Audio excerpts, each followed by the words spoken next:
James Kast, welcome to the show. Very good. Thanks, Peter. Appreciate the opportunity today. Yeah, it's great to have you. So tell me about Iwatani. That is a brand that I was not familiar with, but I'm excited to learn more about it today. No, of course. So Iwatani is actually one of the larger industrial gas companies based in Japan. That's where we have our roots, producing everything from hydrogen to helium to other industrial gases. And we're now trying to bring that core business into the US market. And specifically, our focus today will be on that hydrogen piece of things, where we can try to enable decarbonization through the use of hydrogen fuels, ideally to mobility and other end uses for hydrogen. No, very good. So you bring up the Japanese roots of the company. Would you say that the hydrogen economy is further along in Japan than in the US, or is it about equal, or how does it compare? That's a good question, actually, because I would say a lot of roots of fuel cell technology started in the US because of the space program, thinking NASA back in the days when the moonshot was started. But as far as for other applications, really thinking decarbonization, Japan is where a lot of that really started, especially things like the fuel cell stack development for a vehicle. Go back to Toyotas and Hondas of the world that are now 25 or 30 years in development of the core technology. And I think that's what spurred a lot of movement across the globe. There now are large markets, of course, the US and California being one of them, with 15,000 vehicles. South Korea emerging as a very large market, in addition to Japan and places in Europe and China. So it started in Japan, I think, from there, but it's really proliferated around the globe. No, very good. And how long have you been at this in the hydrogen game, so to speak? Yeah, for me, it's really been kind of a core passion for me for quite some time. And weirdly, it goes all the way back to studying alternative energy, my senior year in high school, of all places, where I wanted to get into something that could make a larger impact. And for me, that was environmental, that was clean energy, and specifically for transportation. And when looking at all the different ways we could do that, something about hydrogen and fuel cell piqued my interest because it was one less known, though there was more curiosity there, but it also felt like it was more challenging and something that was maybe less easy to just wrap your brain around. I understood CNG, I understood how a battery could work, but what is really a fuel cell? And from there, the rest is really history. And so now I've been at this for probably 10 or so years of my career through academia, from the policy space, the Department of Energy, roles in an OEM at Toyota, and now trying to get hydrogen where at the end use at Iwatani. Very good. Let's back up to your time at Toyota. It looks like you spent a little time there. How did that go? How did you like working for Toyota? And what was your role there? Well, for me, the best part about being at Toyota is just how dedicated they were to the technology. And I think that's really what is required in something that takes a long time to seed a new technology itself, that is hard to start. So the challenge with hydrogen is that it's not easy to do at a small scale. You have to really get to a much larger scale to see that economy and the costs start to come down and the reliability go up. But initially, it's very hard. So you have to have a long-term view, which is what the companies, especially Japanese companies like Toyota and other automakers in Iwatani, have this shared vision. And so my role there was to jump in as part of the business development team to help create new partnerships beyond just the vehicle. So of course, we had a core light duty passenger vehicle development, but how do we use that same core technology in something like a Class 8 truck or a stationary power unit or something else? So it really exploring other end uses to decarbonize using fuel cells, but also the infrastructure, because then without a place to fuel, really we just had really pretty hood ornaments or a lawn ornament that couldn't go anywhere. And that infrastructure was a big enabler to getting more vehicles out there. That's for sure true. Let's double click on the infrastructure piece. Mhm. So let's take a market like California. I know there's large scale projects, hydrogen projects that are being developed, and we've got some fuel stations emerging. And we've heard Mhm. rumors that lots of time the fuel stations don't have gas, the price, or excuse me, don't have the fuel, don't have the hydrogen. Lots of times the price might be high. We hear numbers $25, $30 a kilogram. So that midstream, I think that distribution infrastructure becomes hugely important. How do we get the cost down at the pump? What's missing today? And how long do you think it'll take? Mhm. The crystal ball question we all want the answers to, for sure. And something that we're interested in greatly. And really, it's not just one piece of that supply chain. And I think that's what's important here. It's the whole aspect of how you produce the hydrogen, move it around, the operations and maintenance of the station itself that eventually creates the business case, and how reliable that station is for when you get fuel there, and how the compressors and the whole equipment works. So we are trying to take the whole system approach, knowing that we have to build larger scale production plants based on more clean and energy uses, and make it dedicated towards mobility, not just a certain sector. So right now, hydrogen isn't new. There just isn't that many resources that specifically go to mobility. They're typically for oil refining or ammonia or other end uses that have existed for decades. That once you build up that scale production in multiple areas, we have redundancy, you can start to get the same scale of distribution.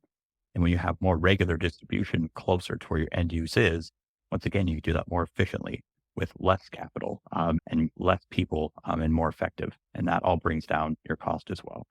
So now we've got the molecule as best we can to the station. Now we have to improve the actual station itself. And so that's an R&D exercise, and really looking at all the different components, digging into chillers, into the compressors, finding ways to make them more reliable and more predictable, and eventually also more financially performing, because you have higher uptime, higher availability, which enables you to sell more fuel and improve the business case.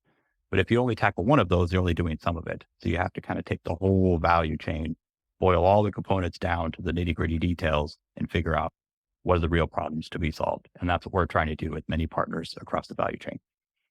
No, very good. So I got a simple question for you. Mhm. Liquid or gas today, medium term, and in the future? The answer, I think, will be both. Right now, there's a heavy focus on gas, just because it's easier to get access to throughout the US. And I think there's applications where it's going to stay that way in order to be the most financially feasible.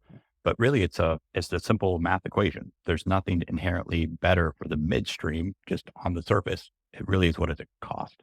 So if you're close, or if you have an on-site production plant, you don't need to liquefy that. Or if you do have access to a hydrogen pipeline now or in the future, again, the liquid has less of a value.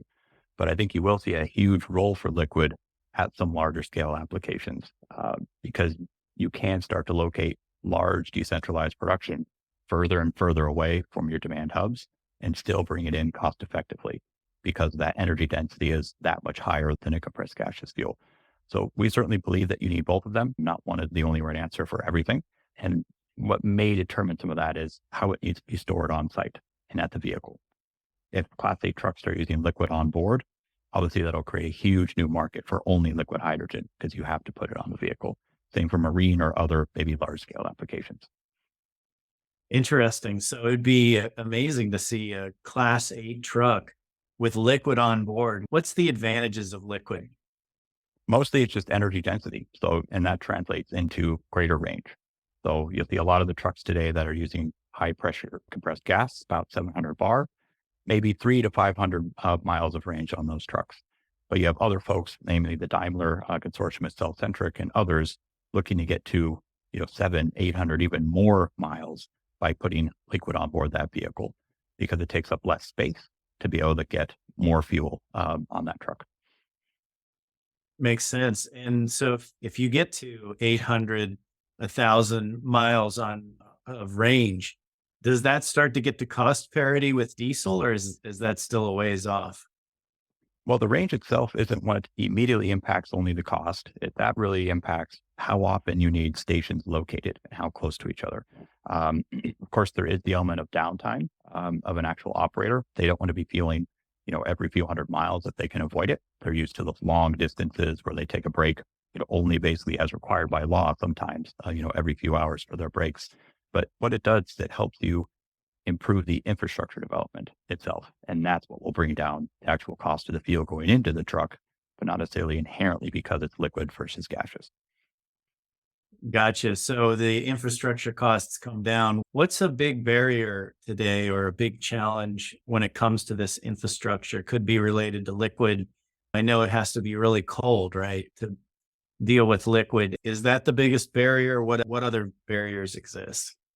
Well, a barrier to using liquid, I would say, is actually the codes and standards of the fueling itself is a big gap right now. There have been trials, and this has been done before, but pulling up to a retail site and having Essentially, an untrained customer or driver use a liquid hydrogen hose is non-trivial today. There's usually protective equipment that's required and not quite the same fueling protocol for a heavy duty truck. So the codes and standards world is, I think, where a lot of that starts. But there really is a lot of experience in liquid hydrogen. Producing it, storing it, and handling it for industrial uses is not brand new. But again, making it more in the public eye requires a little bit more thinking from a permitting perspective. That makes sense. And I know this is a tough question. A lot of our audience are investors. If you Sure. were looking at investment opportunities in the hydrogen economy, where do you see that maybe people haven't figured out, but there's a big opportunity? Yeah. So for us, it's really on large scale supply is one of the big ones. And the largest gap where I think a lot of projects keep getting stuck is that level of uncertainty that there will be to the demand there, honestly.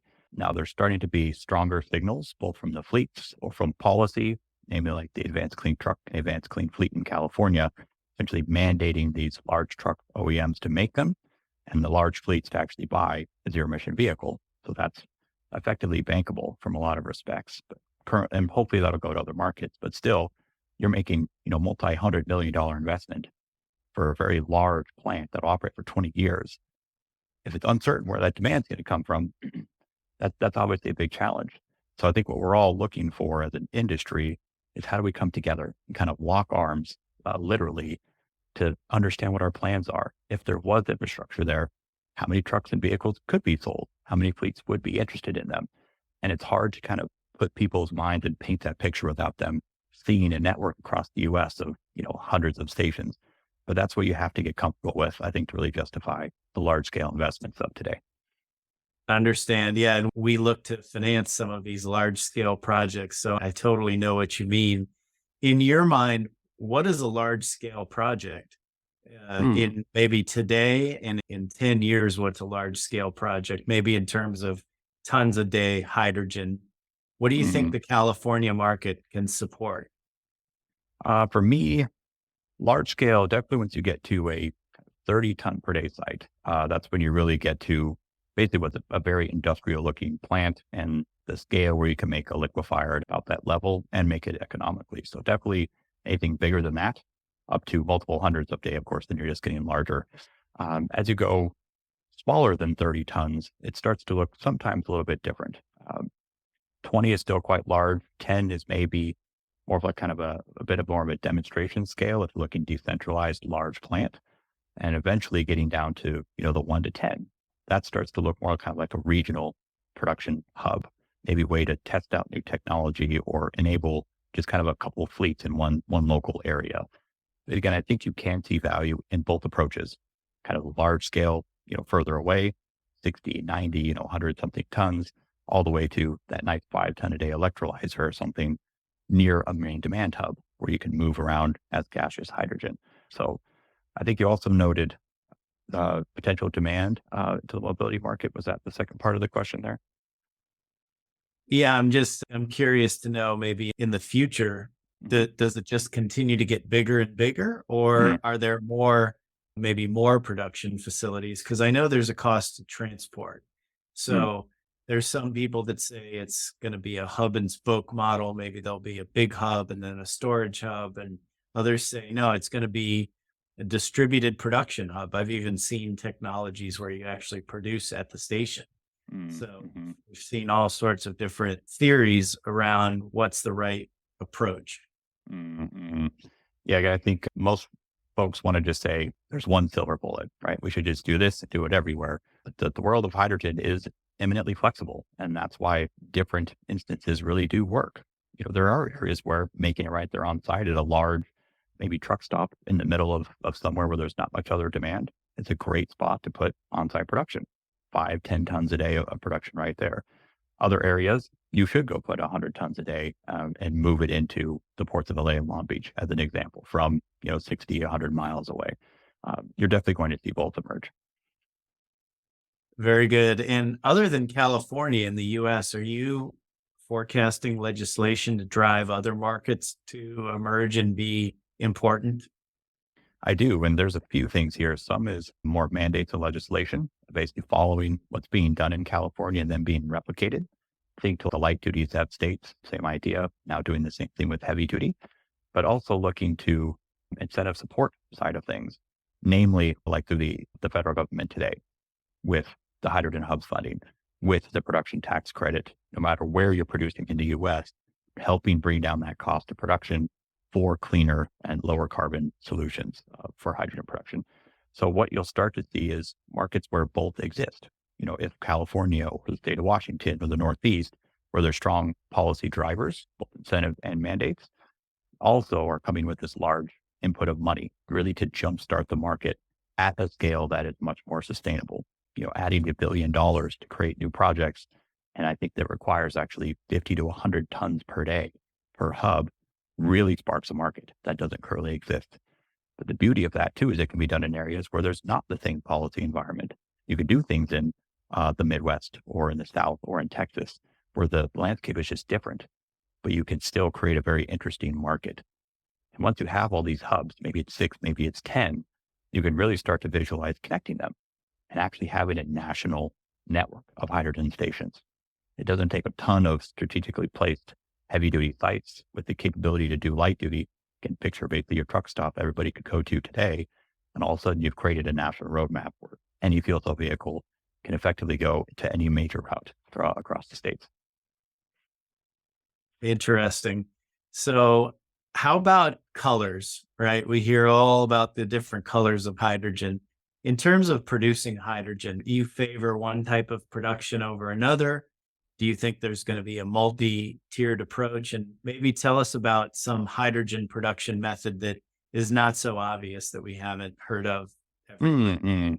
I favor using carbon intensity over the colors of the rainbow. And I think that's starting to become a more common metric used to measure really the production pathway itself. Because I do think there's value in leveraging as much as we can existing assets, even though they may feel less clean right now, things like carbon capture or looking to stranded oil wells or even coal.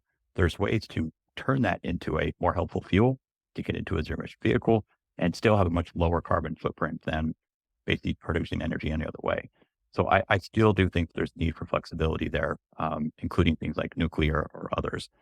But of course, as you keep on growing, those will start to fade out and you have much more biogas resources that I think also are going to be there and are an easy way to convert into hydrogen using existing technologies and new ones. So a lot of opportunity there for biomass.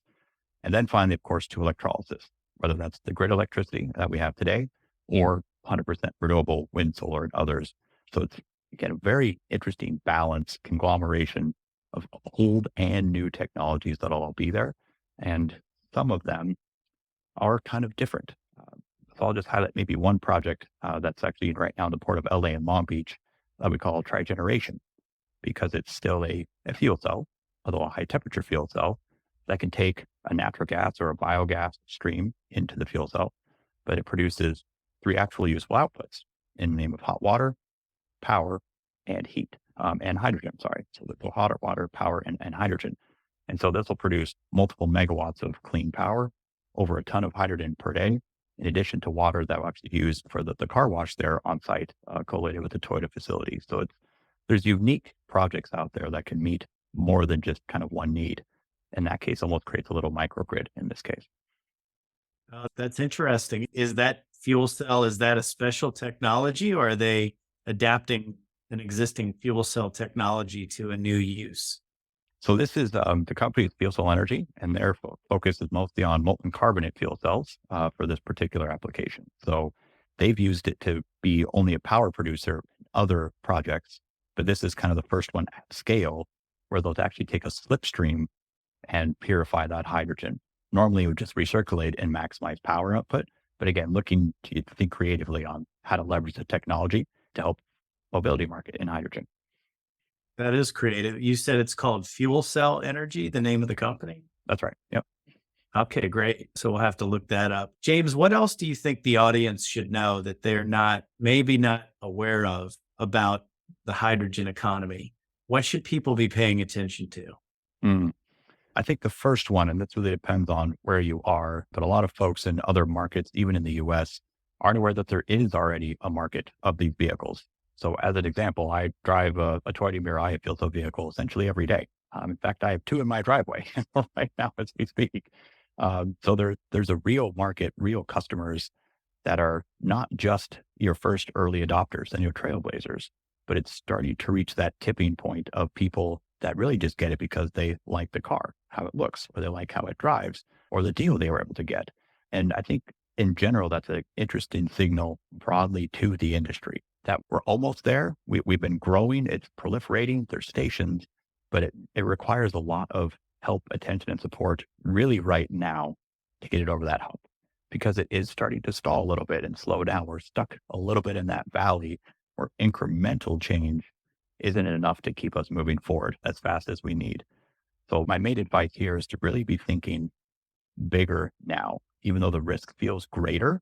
I think there's no better time with all the signals from the federal government, from policy, from the fleets that are developing these trucks and the vehicles. There's a lot of people saying the right things, just not quite all together to make the large scale investments to really turn that switch. But that requires people willing to take on more risk, willing to think larger than next quarter. It's a bit of a longer term thinking, but I think it's needed across the board. I agree. So let's start by talking about your car. What do you Certainly. like about it? What did you buy it for the novelty, or how does it compare, say, to a gasoline car in terms of performance? How does it compare to an electric vehicle like a Tesla? Hmm. To me, it really is a no compromise type of vehicle. If you look at just the vehicle itself, you can fill in 3 to 5 minutes. You pull up to a gas station, almost to the same experience that we typically have today. And you can get, 300 miles on the older ones and over 400 miles on some of the newer models. So the range, performance, everything is there similar to a gasoline vehicle, but it offers a lot of the benefits of an electric vehicle because it's still electricity to an electric motor. So the same torquiness, the same handling, all of that is very similar to a Tesla or any others. And you can configure them to be fuel efficient, to be a sports car. That's really up to the design of the vehicle. So for me, seeing we can transition to a technology in the future that could meet anybody's needs is there. That footprint is there as long as they have somewhere to fuel it. There will be a lot of people. You can guess whatever the number is, 50, 80, whatever the percentage that will go for a battery electric vehicle, because there probably will be more of them, more options, folks that can charge at home. But those that can't do that or need to be able to carry more or tow or are unable to charge at their workplace as well. This offers really the only other zero emission solution. And I think we have to be thinking about that. That's right. And I love to point out, which I think you correctly point out, it is an electric vehicle, right? It is. It's a fuel cell electric vehicle versus a battery electric vehicle. And Yeah, so that's right. a lot of people don't make that connection that wow, it's going to have that torquiness, as you say, that speed and performance that a Tesla has, except for when you pull up to the gas station, it takes 3 to 5 minutes the way that people are used to today, as opposed to having to wait for 30, 40 minutes to charge a battery electric vehicle. That's right. And if you really think and you kind of broaden the impact of what this means, envision down your street. Right now, some people are plugging it at home. But what happens when everybody is? If everybody had two electric vehicles down your street, even the folks that could do this at their house, what really does that mean for the grid? Both the electricity production, the distribution, and how fast they want to charge those vehicles. It's an issue that I think we're just starting to scratch the surface of today, but it's a real challenge, right? That I know will continue to move forward and help solve. But how do we get to even 80% or 100% of those vehicles? I think it is a big challenge that'll take longer than we'd like to. But if you think of what's the transition path for these gasoline station owners, they understand hydrogen from that respect because it feels like their business model. The real estate requirements, the fact that you're bringing in a fuel as a truck or a pipeline, it offers really a continuation of a lot of existing businesses that is more difficult with electrification. And I'm just speaking about mobility, but also think to industrial uses like steel making and others, where it's even harder to electrify. Again, hydrogen can come in as really one of the few zero and lower carbon solutions. And again, that's why I think it's part of their portfolio. I couldn't agree more. You think about hundreds and hundreds of years of the economy and the energy infrastructure that we have today, developing over all those many years to support a fueled system. And trying to go to pure electrification is really disrupting those hundreds of years of trans Sure. of distribution. Whereas with hydrogen, you're just taking one fuel and substituting it for another. And so it's more similar to the gasoline type of systems that we have today, I think. Yeah, that's right. That's right. And there's growing, again, kind of interest in, I think, understanding of that. Some areas more than others where that writing is a little bit more on the wall. There's no longer, I can do this forever type of mentality. I think people are realizing, there is a larger issue at stake here. There is constant push, whether you want to or not, to be cleaner. And this offers quite an off ramp to continue business. No, for sure. Other than, of course, your company, Iwatani, Mhm. what are some other companies that are out there in the marketplace? Could be at any part of the hydrogen economy that you have a lot of respect for. Yeah, for me, it's interesting because it used to be a fairly small group. You really only had the main automakers, namely Toyota, Honda, Hyundai, and others that have also had longer years of development, but less vehicles like GM and others as well. But from the vehicle side first, you now see, the Fords and the Audis, the BMWs also starting to come with development of the technology, really targeting commercialization. So even that is expanding and even some newer players too, some startup companies looking at this. So it's not even just the large companies. If you look to the other side as well on something like trucks, again, it started as basically no interest. And now nearly every trucking company, at least that comes to the US, has an arm that's developing hydrogen fuel cell trucks. Because again, they see the value of having that offering in their business. So you can look to in the large ones like a Packard Group or Volvo Daimler, all the way to the startups like Hyzon and Nikola. So it's creating opportunity for large players with a lot of experience and the new players that are really looking to help accelerate and disrupt the industry. Let's go a little bit to the value chain as well, though. You see it across the board. Hydrogen production, large industrial gas companies, Iwatani is one of them in Japan, again, seeing the value of growing hydrogen.